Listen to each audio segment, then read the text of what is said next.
29 ستمبر یہ وہ تاریخ ہے جو ریاست آزاد جموں و کشمیر میں یا تو بڑے پیمانے پر تبدیلی لائے گی یا ریاست اپنی رٹ قائم کرنے میں کامیاب ہو جائے گی۔ آزاد کشمیر اور دنیا بھر میں دیکھنے والوں کو اسد علی بلوچ کا سلام۔ ناظرین، جوائنٹ عوامی ایکشن کمیٹی کی جانب سے آزاد جموں و کشمیر میں لاک ڈاؤن کی کال کے بعد سے بڑے پیمانے پر سیاسی ہلچل دکھائی دے رہی ہے اور دونوں جانب سے ہی ایک دوسرے پر لفظی گولہ باری جاری ہے۔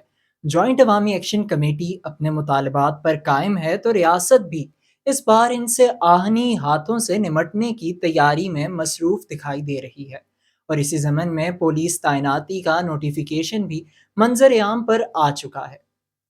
دونوں جانب سے بیانات کا سلسلہ اب تک جاری ہے، جہاں جوائنٹ عوامی ایکشن کمیٹی مہاجرین نشستوں کے خاتمے کے لیے پرعزم دکھائی دے رہی ہے، تو وہیں حکومت اسے مسئلہ کشمیر کے پرامن حل میں رکاوٹ کے طور پر بیان کرنے میں مصروف دکھائی دے رہی ہے۔ عوامی رائے کا معلوم تو 29 ستمبر کو پڑے گا۔ اگر جوائنٹ عوامی ایکشن کمیٹی اپنی اس کال پر عوامی پذیرائی حاصل کرنے میں کامیاب ہوتی ہے اور حکومت کو اگر پہلے کی طرح گھٹنے ٹیکنے پڑتے ہیں، تو عوامی ایکشن کمیٹی ایک بار پھر فتح یاب ہوگی، جبکہ دوسری صورت میں حکومت اپنی رٹ جو گزشتہ کافی عرصے سے چیلنج ہو رہی ہے بحال کرنے میں کامیاب ہو جائے گی۔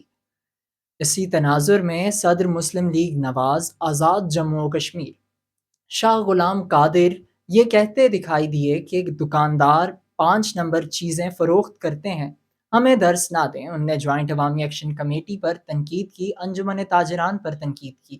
وزیر اعظم آزاد جموں و کشمیر بھی یہ کہہ چکے ہیں کہ اگر امن و امان بگاڑنے کی کوشش کی گئی تو ریاست اپنا کردار ادا کرے گی۔ جوائنٹ عوامی ایکشن کمیٹی بھی اپنے احتجاج کو پرامن احتجاج کہلوا رہی ہے۔ ایسے میں نگاہیں 29 ستمبر کی تاریخ پر ٹکی ہوئی ہیں کہ دونوں جانب سے ایک دوسرے کے موقف و مطالبات کو کیسے کاؤنٹر کیا جائے گا۔ مزید معلومات کے لیے چینل کو سبسکرائب کریں اور ہمارے ساتھ جڑے رہیے۔